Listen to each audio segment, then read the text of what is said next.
Hello ಮಕ್ಕಳೇ, ಇವತ್ತಿನ ವಿಡಿಯೋಗೆ ನಮ್ಮೆಲ್ಲರಿಗೂ ಸ್ವಾಗತ.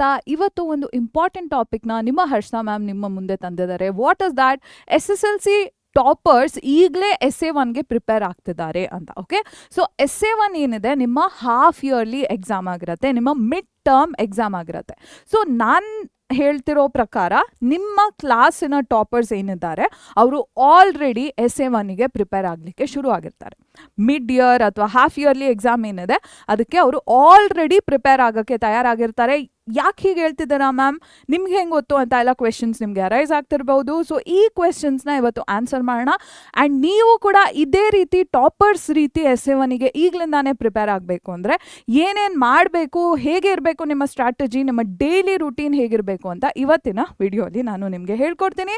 ಸೊ ಲೆಟ್ಸ್ ಸ್ಟಾರ್ಟ್ ಆಫ್ ಮಕ್ಕಳ. ಎಸ್, ಸೊ ಇದು ನಿಮ್ಮ ಲಾಸ್ಟ್ ಇಯರ್ ಸೀನಿಯರ್ಸ್ ಏನಿದ್ರು 2025-26 ಬ್ಯಾಚಿನ SSLC ಸ್ಟೂಡೆಂಟ್ಸ್ ಏನಿದ್ರು ಅವರ ಸೈನ್ಸ್ ಪೇಪರಿನ SA1 ಸೈನ್ಸ್ ಪೇಪರ್ ಇದು. ಓಕೆ, SA1 ಸೈನ್ಸ್ ಪೇಪರ್ ಆಗಿರುತ್ತೆ. ಸೊ ಲಾಸ್ಟ್ ಇಯರ್ ನಿಮ್ಮ ಸೀನಿಯರ್ಸಿಗೆ ಮಕ್ಕಳ SA1 ಪೇಪರ್ ಏನಿತ್ತು, ಬೋರ್ಡ್ ಎಕ್ಸಾಮಿನ ಪೇಪರ್ ಏನಿತ್ತು ಅದು SA1 ಪೇಪರ್ ಏನಿತ್ತು ಅದು ಬೋರ್ಡಿಂದ ಬಂದಿತ್ತು. ಓಕೆ, ಅಂದರೆ ಮಿಡ್ ಇಯರ್ ಪೇಪರ್ ಏನಿತ್ತು, ಮಧ್ಯ ವರ್ಷದ ಪ್ರಶ್ನೆ ಪತ್ರಿಕೆಗಳು ಏನಿದ್ವು ಅದು ಮಂಡಳಿಯಿಂದ ಬಂದಿತ್ತು. ಓಕೆ, ಸೊ SA1 ಯಾವಾಗ ಆಯಿತು, ಹೇಗೆ ಆಯಿತು ಅಂತ ಎಲ್ಲ ನೀವು ತಿಳ್ಕೊಬೇಕಂದ್ರೆ basically SA1 last year was conducted from 12th September, 12th 18th ಸೆಪ್ಟೆಂಬರ್ವರೆಗೂ SA1 ನಡೆದಿತ್ತು. ನಿಮ್ಮ ಸೀನಿಯರ್ಸಿಗೆ 12ನೇ ತಾರೀಕು ಸೆಪ್ಟೆಂಬರಿಂದ SA1 ಶುರುವಾಗಿತ್ತು. ಆವಾಗ ನಿಮ್ಮ ಸೀನಿಯರ್ಸಿನ ಮೈಂಡ್ ಸೆಟ್ ಹೇಗಿತ್ತು ಅಂತ ನೋಡೋಣ. ಮ್ಯಾಮ್ SA1 ಬಂದಿದ್ದಂಥ ಅಪ್ಲಿಕೇಶನ್ ಕ್ವೆಶನ್ಸ್ ಕಷ್ಟ ಇತ್ತು ಮ್ಯಾಮ್ ಅಂತ ನಮ್ಮ ಚಾನಲ್ನಲ್ಲಿ ಕಾಮೆಂಟ್ ಬಂದಿದೆ. ಮ್ಯಾಮ್ SA1 ಮ್ಯಾಥ್ಸ್ ತುಂಬ ಟಫ್ ಇತ್ತು ಮತ್ತು ಮಾರ್ಕ್ಸ್ ಕಡಿಮೆ ಬಂದಿವೆ ಅಂತ ಕಾಮೆಂಟ್ ಬಂದಿದೆ. ಹಾಗೂ ಹರ್ಷಿತಾ ಮ್ಯಾಮ್, ನಾನು ಈ ಸತಿ SA1 ಸೈನ್ಸಲ್ಲಿ ಸಿಲ್ಲಿ ಮಿಸ್ಟೇಕ್ಸ್ ಮಾಡಿ ಬಂದಿದ್ದೇನೆ, ತುಂಬ ಪಶ್ಚಾತ್ತಾಪ ಆಗಿದೆ. ಓಕೆ, ಸೊ ಇದು SA1 ಆದಮೇಲೆ ನಿಮ್ಮ ಸೀನಿಯರ್ಸ್ ಹಾಕಿದಂತಹ comments. So this is the reason why I am telling you that toppers ಯಾರು ಇರ್ತಾರೆ ಅಲ್ವಾ, ಅವರು ಇವಾಗಲಿಂದಾನೆ ಆಗಸ್ಟಿಂದಾನೇ SA1ಗೆ ಪ್ರಿಪೇರ್ ಆಗ್ತಿರ್ತಾರೆ. ನೀವು ಯಾರು ಟಾಪರ್ಸ್ ಇರೋದಿಲ್ಲ, ಯಾರು ಆವ್ರೇಜ್ ಆಗಿ ಪರ್ಫಾರ್ಮ್ ಮಾಡ್ತಿರ್ತೀರಾ, ನೀವೇನು ಅನ್ಕೋತೀರಾ, ಇಲ್ಲ ನಾನು ಸದ್ಯಕ್ಕೆ FA2 ಟೆಸ್ಟ್ ಮೇಲೆ ಫೋಕಸ್ ಮಾಡ್ತೀನಿ, SA1 ತುಂಬ ದೂರ ಇದೆ ಅಂತ ಅನ್ಕೋತಿರ್ತೀರ. But this is the result if you do that. ನೀವು ಇವಾಗಲಿಂದಾನೇ SA1ಗೆ ಸೀರಿಯಸ್ ಆಗಲಿಲ್ಲ ಅಂದರೆ ಈ ರೀತಿ ಸ್ಥಿತಿ ನಿಮಗೂ ಆಗೋಕ್ಕೆ ಚಾನ್ಸಸ್ ಇರುತ್ತೆ. ಓಕೆನಾ ಮಕ್ಕಳ? So yes, let's have a reality check for SA1. ಅದಕ್ಕಿಂತ ಮುಂಚೆ ನಿಮ್ಗೇನು ಅನ್ನಿಸ್ತಿದೆ? ನಿಮಗೆ ನೀವು SA1ಗೆ ಪ್ರಿಪೇರ್ ಆಗಿದ್ದೀನಿ ಅಂತ ಅನ್ನಿಸ್ತಿದ್ಯಾ, ಅಥವಾ ಇಲ್ಲ ನಾನು SA1ಗೆ ಪ್ರಿಪೇರ್ ಆಗೇ ಇಲ್ಲ ಅಂತ ಅನ್ನಿಸ್ತಿದ್ಯಾ? ಇದನ್ನು ನನಗೆ ಕೆಳಗೆ ಕಾಮೆಂಟ್ ಸೆಕ್ಷನಲ್ಲಿ ಕಾಮೆಂಟ್ ಮಾಡಿ ತಿಳಿಸಿ. Do you think you are ready for SA1? If you think you are ready, comment yes. If you think you are not ready, comment no. ಆಯಿತಾ? ಈ ಮಧ್ಯ ವರ್ಷದ ಪರೀಕ್ಷೆ ಏನಿದೆ ಇದಕ್ಕೆ ನೀವು ತಯಾರಿದ್ದೀರಾ ಅಂತ ಅನಿಸಿದ್ರೆ ಎಸ್ ಅಂತ ಕಾಮೆಂಟ್ ಮಾಡಿ, ಇಲ್ಲ ಅಂದರೆ ನೋ ಅಂತ ಕಾಮೆಂಟ್ ಮಾಡಿ. ಓಕೆನಾ ಮಕ್ಕಳ? ಓಕೆ, ಸೊ SA1 ಟೈಮ್ ಲೈನ್ನ ನೋಡೋಣ ನಾವು. ಅಕಸ್ಮಾತ್ ಲಾಸ್ಟ್ ಇಯರ್ ರೀತಿನೇ ಈ ವರ್ಷ ಕೂಡ ಸೆಪ್ಟೆಂಬರ್ 12th SA1 ಶುರು ಆದರೆ, ಯಾವಾಗ ಅಂತ ಎಲ್ಲ ಬೋರ್ಡ್ ಆಫ್ ಕೋರ್ಸ್ ನಮಗೆ ಇನ್ಫಾರ್ಮೇಷನ್ ಕೊಟ್ಟಿಲ್ಲ, ಬಟ್ ಹೋದ ವರ್ಷದ ಥರ ಏನಾದರೂ ಈ ವರ್ಷ ಕೂಡ SA1 ಸೆಪ್ಟೆಂಬರ್ 12ನೇ ತಾರೀಕಿಗೆ ಶುರುವಾಯಿತು ಅಂದರೆ ನಿಮಗೆ ಇವತ್ತಿಂದ ಅರೌಂಡ್ 40 ಡೇಸಿಗಿನ್ನ ಕಡಿಮೆ ಟೈಮ್ ಉಳಿದಿರತ್ತೆ. 40 ದಿನಕ್ಕಿಂತ ಕಡಿಮೆ ಸಮಯ ಉಳಿದಿರುತ್ತೆ ನಿಮಗೆ SA1ಗೆ ಪ್ರಿಪೇರ್ ಆಗಲಿಕ್ಕೆ ಮಕ್ಕಳ. ಓಕೆ, ಈ 40 ದಿನದಲ್ಲಿ ಸೈನ್ಸ್ ಏನಿದೆ ಇದರಲ್ಲಿ 6 ಚಾಪ್ಟರ್ಸ್ ಇದೆ, ಸೋಷಿಯಲ್ ಸೈನ್ಸಲ್ಲಿ 16 ಚಾಪ್ಟರ್ಸ್ ಇದೆ, 7 ಚಾಪ್ಟರ್ಸ್ ಮ್ಯಾಥಮ್ಯಾಟಿಕ್ಸಲ್ಲಿ ಇದೆ. ಇವೆಲ್ಲ ಎಲ್ಲಿರೋದು? ನಿಮ್ಮ ಪಾರ್ಟ್ 1 ಟೆಕ್ಸ್ಟ್ ಬುಕ್ಕಲ್ಲಿ. ಅಂದರೆ ಭಾಗ 1 ಪಠ್ಯಪುಸ್ತಕ ಏನಿದೆ ಅದರಲ್ಲಿ ವಿಜ್ಞಾನದಲ್ಲಿ 6 ಅಧ್ಯಾಯ, ಸಮಾಜ ವಿಜ್ಞಾನದಲ್ಲಿ 16 ಅಧ್ಯಾಯ ಹಾಗೂ ಗಣಿತದಲ್ಲಿ 7 ಅಧ್ಯಾಯಗಳಿವೆ. ಇದನ್ನು ಕೂಡಿಸಿದ್ರೆ ಎಷ್ಟಾಗತ್ತೆ? We are looking at 29 chapters only in core subjects. ಬರೀ ಕೋರ್ ವಿಷಯಗಳನ್ನ ತಗೊಂಡ್ರೇನೆ 29 ಅಧ್ಯಾಯಗಳು. ಲ್ಯಾಂಗ್ವೇಜಸ್ನ ಇದಕ್ಕೆ ಕೂಡಿಸಿದ್ರೆ it is going to be more than 50 chapters. ಭಾಷೆಗಳನ್ನ ಇದಕ್ಕೆ ಸೇರಿಸಿದ್ರೆ ಮಕ್ಕಳ ಖಡಾಖಂಡಿತವಾಗಿ 50 ಅಧ್ಯಾಯಗಳಿಗಿನ್ನ ಜಾಸ್ತಿ ಅಧ್ಯಾಯಗಳು ಉಳಿತಾವೆ ನಿಮ್ಮ SA1 ಪಠ್ಯಕ್ರಮದಲ್ಲಿ. ಇನ್ your SA1 syllabus there is going to be more than 50 chapters. This more than 50 chapters you are going to have to cover in less than 50 days. Okay, 40 ದಿನಗಳಿಗಿನ್ನ ಕಡಿಮೆ ದಿನಗಳಲ್ಲಿ ನೀವು 50ಕ್ಕಿಂತ ಹೆಚ್ಚು ಅಧ್ಯಾಯಗಳನ್ನ ಕವರ್ ಮಾಡಬೇಕು. 50ಕ್ಕಿಂತ ಹೆಚ್ಚು ಅಧ್ಯಾಯಗಳನ್ನ ಕವರ್ ಮಾಡಬೇಕು. Okay, is this possible? Less than one day per chapter. ಒಂದು ಅಧ್ಯಾಯಕ್ಕೆ 1 ದಿನಕ್ಕಿಂತ ಕಡಿಮೆ ದಿನ ಸಿಗತ್ತೆ ನಿಮಗೆ. Okay, so not even 1 day per chapter you are going to get. So this is why I am telling you that SA1 exam ಏನಿದೆ ಇದನ್ನು ದೂರ ಇದೆ, ಇದು ತುಂಬ ಸೆಪ್ಟೆಂಬರಲ್ಲಿದೆ, ನನಗಿನ್ನ ತುಂಬ ದೂರ ಇದೆ ಅನ್ನೋ ಭ್ರಮೆ ಏನಿದೆ ಅದನ್ನು ನೀವು ಇವಾಗಲೇ ಬಿಡುವಂಥ ಟೈಮ್ ಆಗಿದೆ. Okay, you have to become serious for SA1 from this day onwards. So ಹೇಗೆ ಮಾಡ್ತೀರಾ? How are you going to ace your SA1 ಅಂತ ಹೇಳೋಣ ಮಕ್ಕಳ. ಬರೀ ಇಟ್ಸ್ ಓಕೆ, ಟೈಮ್ ಕಡಿಮೆ ಇದೆ, ಚಾಪ್ಟರ್ಸ್ ಜಾಸ್ತಿ ಇದೆ, ಆ ರಿಯಾಲಿಟಿ ಚೆಕ್ ಸಿಕ್ತು ನಿಮಗೆ. ಈ ಅವೇರ್ನೆಸ್ ಏನಿದೆ ಇಂಪಾರ್ಟೆಂಟ್. ಇದ್ರ ಬಗ್ಗೆ ನಿಮಗೆ ಮಾಹಿತಿ ಇರಬೇಕಿತ್ತು. ಈ ಮಾಹಿತಿ ಪ್ರಮುಖ ಆಯಿತು.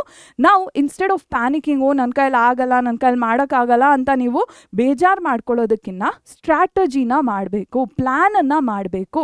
ಯಾವುದೇ ಗೋಲಿಗೆ ನೀವು ಪ್ಲ್ಯಾನ್ ಹಾಕಿದ್ರೆ half the goal is done. Okay, so what is your plan going to be? How are you going to prepare for SA1 ಅಂತ ನೋಡೋಣ. First of all start preparation early. ಇವತ್ತು ಗೊತ್ತಾಗಿದೆ ನಿಮಗೆ, ರಿಯಾಲಿಟಿ ಚೆಕ್ ಸಿಕ್ಕಿದೆ. ಇವಾಗಲಿಂದಾನೇ ನೀವು ಪ್ರಿಪ್ರೇಷನ್ನ start ಮಾಡಬೇಕು. ಇವಾಗಲಿಂದಾನೇ ತಯಾರಿನ start ಮಾಡಬೇಕು. ನಾಳೆ ಮಾಡ್ತೀನಿ, ಆಚೆ ನಾಡಿದ್ದು ಮಾಡ್ತೀನಿ, ಮುಂದಿನ ವಾರ ಮಾಡ್ತೀನಿ, ಈ ರೀಸನ್ಸು, ಈ ಎಕ್ಸ್ಕ್ಯೂಸಸ್ನ ಕೊಡೋದನ್ನ ನಿಲ್ಲಿಸಬೇಕು. So you have to start preparation early. Yes ma'am ನಾನು ಸ್ಟಾರ್ಟ್ ಮಾಡ್ತೀನಿ, ಎಸ್ ಮ್ಯಾಮ್ ನಾನು ಕಲೀಲಿಕ್ಕೆ, ನಾನು ಓದಲಿಕ್ಕೆ, SA1ಗೆ ತಯಾರಾಗಲಿಕ್ಕೆ ಇವತ್ತಿಂದಾನೇ ಶುರು ಮಾಡ್ತೀನಿ ಅಂದರೆ ಕೆಳಗೆ ಕಾಮೆಂಟ್ ಸೆಕ್ಷನಲ್ಲಿ ಎಸ್ ಮ್ಯಾಮ್ ಅಂತ ಕಾಮೆಂಟ್ ಮಾಡಿ. Okay, yes, study regularly. Okay, ಯಾವತ್ತೋ ವಾರದಲ್ಲಿ ನಾನು ವಾರ ಬರುತ್ತೆ ಅಲ್ವಾ, ಥರ್ಸ್ಡೇ ಫ್ರೈಡೇ ಮಾತ್ರ ಓದ್ತೀನಿ, ಸ್ಯಾಟರ್ಡೇ ಸಂಡೇ ಮಾತ್ರ ಓದ್ತೀನಿ, ಈ ರೀತಿ ಕೂತಿದ್ರೆ you will not get good marks in your SA1 examination. Okay, you have to study regularly. ನೀವು ತುಂಬಾ ಯೋಜನೆಯಿಂದ ಸದಾ ನೀವು ಓದ್ಕೋಬೇಕು. ಸದಾ ಅಂದರೆ 24 ಗಂಟೆ ಓದ್ಕೊಳ್ಳಿ ಅಂತ ಹೇಳ್ತಿಲ್ಲ. ಡೈಲಿ ಸ್ಕೂಲನ್ನು ಹೊರತುಪಡಿಸಿ ಡೈಲಿ 3 ಗಂಟೆ ಓದ್ಕೊಳ್ಳಿ ಮಕ್ಕಳ. This is very important. SSLC ವರ್ಷದಲ್ಲಿದ್ದೀರಾ, ಬೋರ್ಡ್ ಎಕ್ಸಾಮ್ ವರ್ಷದಲ್ಲಿದ್ದೀರಾ, ಸೊ ದಿನಾಗಲೂ ಒಂದು 3 hours ಸ್ಪೆಂಡ್ ಮಾಡಿಬಿಟ್ಟು ಓದ್ಕೊಳ್ಳಿ. Okay, next solve questions for practice. ನೀವು ಎಷ್ಟೇ ಜಾಸ್ತಿ ಓದಿದ್ರೂ ಪ್ರಾಕ್ಟೀಸ್ ಮಾಡಿಲ್ಲ ಅಂದರೆ ನೀವು ಎಷ್ಟು ಚೆನ್ನಾಗಿ ಓದ್ತಿದ್ದೀರಾ ಅಂತ ಗೊತ್ತೇ ಆಗಲ್ಲ ನಿಮಗೆ. ಓಕೆ, ಸೊ ಪ್ರಾಕ್ಟೀಸ್ ಮಾಡಲೇಬೇಕು. What are you going to do for practice? LBA papers ಇದೆ, ಫ್ರೀಯಾಗಿ ನಮ್ಮ ಬೋರ್ಡ್ ರಿಲೀಸ್ ಮಾಡಿದೆ, LBAಸ್ನ ಯೂಸ್ ಮಾಡ್ಬೋದು. ಲಾಸ್ಟ್ ಇಯರ್ ಕ್ವೆಶನ್ ಪೇಪರ್ಸ್, PYQಸ್ನ ಯೂಸ್ ಮಾಡ್ಬೋದು. ನಮ್ಮ ಪರೀಕ್ಷಾ ಆ್ಯಪ್ನಲ್ಲಿ ಫ್ರೀ PYQ ಸಿಗುತ್ತೆ ನಿಮಗೆ. ಅದು ಬಿಟ್ಟರೆ ಮಾಡೆಲ್ ಕ್ವೆಶನ್ ಪೇಪರ್ಸ್ ಇದೆ from last year. And last ಇಯರಿನ SA1 ಪೇಪರ್ಸ್ ಕೂಡ ಇದೆ. ಬೋರ್ಡಿಂದ ಕಳಿಸಿದ್ರಿಂದ ಲಾಸ್ಟ್ ಇಯರ್ SA1 ಪೇಪರ್ಸ್ ಕೂಡ ಇದೆ. ಈ SA1 ಪೇಪರ್ಸ್ ನಿಮಗೆ ಬೇಕು, ಪರೀಕ್ಷೆ ಕಡೆಯಿಂದ SA1 ಪೇಪರ್ಸ್ ಲೈವ್ ಮಾಡಬೇಕು ಅಂತ ಎಲ್ಲ ಇದ್ದರೆ ದಯವಿಟ್ಟು ಕಾಮೆಂಟ್ ಸೆಕ್ಷನಲ್ಲಿ ನಮಗೆ ತಿಳಿಸಿ. ನಾವು ನಮ್ಮ ಕಡೆಯಿಂದ SA1 ಪೇಪರ್ಸ್ನ ನಿಮಗೆ ತೋರಿಸೋ ಹಾಗೆ, ಹೇಗೆ ಕ್ವೆಶನ್ ಪೇಪರ್ ಪ್ಯಾಟರ್ನ್ ಇತ್ತು ಅಂತ ಎಲ್ಲ ಅನಲೈಸ್ ಮಾಡ್ತಾ ಲೈವ್ನ ಮಾಡ್ತೀವಿ. Okay, yes, and focus on high weightage chapters. Okay, SA1 ಸೈನ್ಸಲ್ಲಿ ಮಕ್ಕಳ ಎಲೆಕ್ಟ್ರಿಸಿಟಿ ಆಗಿರಲಿ, ಲೈಫ್ ಪ್ರಾಸೆಸಸ್ ಆಗಿರಲಿ, electricity, life processes, magnetic effects ಏನಿದೆ ಇವೆಲ್ಲ 8 ಮಾರ್ಕ್ಸಿಗೆ ಬರುವಂಥ ಚಾಪ್ಟರ್ಸ್. ಇದು ಬೋರ್ಡ್ ಎಕ್ಸಾಮಲ್ಲಿ 8 ಮಾರ್ಕ್ಸಿಗೆ ಬರುವಂಥ ಚಾಪ್ಟರ್ಸ್. ಇದು SA1ಅಲ್ಲಿ ಹಾಫ್ ಪೋರ್ಷನ್ಸ್ ಕೊಡ್ತಿರೋದ್ರಿಂದ ಮೋಸ್ಟ್ ಪ್ರಾಬಬ್ಲಿ ಇದರ ವೇಟೇಜ್ ಡಬಲ್ ಆಗುತ್ತೆ. ಸೊ 16 ಮಾರ್ಕ್ಸ್ ನಿಮಗೆ ಈ ಚಾಪ್ಟರ್ಸಿಂದ ಬರ್ಬೋದು. ಯಾವುದು? ವಿದ್ಯುತ್ ಶಕ್ತಿ, ಜೀವಕ್ರಿಯೆಗಳು ಮತ್ತು magnetic effects. Magnetic effects, yes. So ಇದರ ಕನ್ನಡ ಟೈಟಲ್ ನನಗೆ ಹೊಳಿತಿಲ್ಲ, ಬಟ್ ಎಸ್, ಮ್ಯಾಗ್ನೆಟಿಕ್ ಎಫೆಕ್ಟ್ಸ್ ಏನಿದೆ ಇದು 16 ಅಂಕಗಳಿಗೆ ಬರಬಹುದು. ಸೊ ಈ ರೀತಿಯ ಅಧ್ಯಾಯಗಳ ಮೇಲೆ ಜಾಸ್ತಿ ಗಮನ ಕೊಡಿ. ಐ ಥಿಂಕ್ ನಿಮ್ಮ ಸೋಷಿಯಲಲ್ಲಿ ಪಬ್ಲಿಕ್ ಅಡ್ಮಿನಿಸ್ಟ್ರೇಷನ್ ಒಂದು ಇಂಪಾರ್ಟೆಂಟ್ ಚಾಪ್ಟರ್ ಆಗುತ್ತೆ. ಮ್ಯಾಥಮ್ಯಾಟಿಕ್ಸಲ್ಲಿ ಕ್ವಾಡ್ರಾಟಿಕ್ ಇಕ್ವೇಷನ್ಸ್ ಇಂಪಾರ್ಟೆಂಟ್ ಆಗುತ್ತೆ. ಸೊ ಈ ರೀತಿ ಹೈ ವೇಟೇಜ್ ಚಾಪ್ಟರ್ಸ್ ಮೇಲೆ ಜಾಸ್ತಿ ಗಮನ ಕೊಡಿ. Okay, next writing practice. Okay, this is very very important ಕಂದಮಗಳ. ಯಾಕೆ? ಬಿಕಾಸ್ essay 1 ಏನಿದೆ, it is the first full length paper that you are going to write in this year. Okay, full 80 ಮಾರ್ಕ್ಸಿಗೆ, ಪೂರ್ತಿ 80 ಮಾರ್ಕ್ಸಿಗೆ ನೀವು ಕ್ವೆಶನ್ ಪೇಪರ್ನ solve ಮಾಡ್ತೀರಾ. Okay, ಎಷ್ಟೊಂದು ಜನ students last year first time 80 ಮಾರ್ಕ್ಸಿಗೆ ಬರೀತಿದ್ರು. So paper presentation, time management, ಇದ್ರ ಬಗ್ಗೆ ಎಲ್ಲ ಐಡಿಯಾನೇ ಇರ್ತಿರ್ಲಿಲ್ಲ. ಓಕೆ, ಸೊ ಅದನ್ನು ಅವಾಯ್ಡ್ ಮಾಡೋಕ್ಕೆ ನೀವೇನು ಮಾಡ್ಬೋದು, ಆಫ್ಕೋರ್ಸ್ ಕಾಮೆಂಟ್ ಸೆಕ್ಷನಲ್ಲಿ ತಿಳಿಸಿ ನಿಮಗೆ essay 1 ಪೇಪರ್ ಬೇಕು ಅಂತ ಇದ್ದರೆ ಪರೀಕ್ಷೆ ಕಡೆಯಿಂದ ಕೊಡ್ತೀವಿ.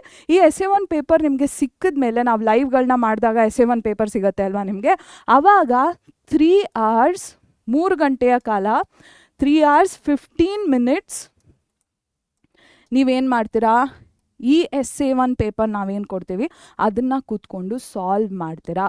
You will be solving an entire full length essay 1 paper. ಓಕೆನಾ, ಅವಾಗೇನಾಗುತ್ತೆ, ಹೇಗೆ ಒಂದು ಫುಲ್ ಲೆಂತ್ ಪೇಪರ್ನ ಬರಿಬೇಕು ಅನ್ನೋ ಒಂದು ಐಡಿಯಾ ನಿಮಗೆ ಸಿಗುತ್ತೆ. ಇಲ್ಲಾಂದರೆ ಎಕ್ಸಾಮಿಗೆ ಹೋಗ್ಬಿಟ್ಟು ಫಿಸಿಕ್ಸ್ ಮೇಲೆ 2 hours ಸ್ಪೆಂಡ್ ಮಾಡಿಬಿಟ್ಟು ಕೆಮಿಸ್ಟ್ರಿ ಬಯಾಲಜಿಗೆ ಬರೀ ಹಾಫ್ ಆನ್ ಅವರ್ ಉಳಿಸ್ಕೊಂಡು ಬರ್ತೀರಾ. Okay, and biology can be very lengthy, but ಫಿಸಿಕ್ಸಲ್ಲಿ ನ್ಯೂಮರಿಕಲ್ಸ್ ಎಲ್ಲ ಸಾಲ್ವ್ ಮಾಡ್ತಾ ನೀವು ತುಂಬಾ ಟೈಮ್ ವೇಸ್ಟ್ ಮಾಡಿಬಿಡ್ತೀರಾ. So you have to do timed writing practice. ನಿಮಗೆ ನೀವೇ ಒಂದು ಅಲಾರ್ಮ್ನ ಇಟ್ಕೊಂಡು ಅಥವಾ ಒಂದು ಟೈಮರ್ನ ಹಾಕ್ಕೊಂಡು ಈ 3 ಗಂಟೆ 15 ನಿಮಿಷಗಳ ಕಾಲ, 15 ನಿಮಿಷ ಏನಕ್ಕೆ, ಪೇಪರ್ ಓದೋದಕ್ಕೆ. ಸೊ 3 ಗಂಟೆ ಕಾಲ ನೀವು ಬರೀ ಅದನ್ನ ಪ್ರಾಕ್ಟೀಸ್ ಮಾಡಬೇಕು. ಒಂದು ಪ್ರಾಪರ್ ಫುಲ್ ಲೆಂತ್ ಪೇಪರ್ನ ಸಾಲ್ವ್ ಮಾಡಬೇಕು. ಇಲ್ಲಾಂದರೆ essay 1 ಔಟ್ ಆಫ್ ಔಟ್ ಸಿಗೋದು ತುಂಬಾ ಕಷ್ಟ ಆಗುತ್ತೆ. And of course essay 1 marks will be considered in your internal marks. So if you are looking for 625, essay 1 is extremely crucial for you. Okay na makla. So yes, this was all about your essay 1 papers. ಯಾಕೆ toppers ಇವಾಗಲಿಂದಾನೇ study ಮಾಡ್ತಾರೆ, ಯಾವ ರೀತಿ ಸ್ಟ್ರಾಟಜಿನ ನೀವು use ಮಾಡ್ಕೋಬೇಕು ಅಂತ ಎಲ್ಲ ಹೇಳಿದ್ದೀನಿ. ಇದೇ ರೀತಿ ಬೇರೆ ವಿಡಿಯೋಸ್ ಬೇಕು ಅಂದರೆ, ಬೇರೆ ಟಾಪಿಕ್ ಮೇಲೆ ವಿಡಿಯೋಸ್ ಬೇಕು ಅಂದರೆ ಕೆಳಗೆ ಕಾಮೆಂಟ್ ಸೆಕ್ಷನಲ್ಲಿ ತಿಳಿಸಿ ಅಂತ ನಾನು ನಿಮಗೆ ಬಾಯ್ ಹೇಳೋ ಸಮಯ. Thank you so much for joining me today. I will see you in the next one.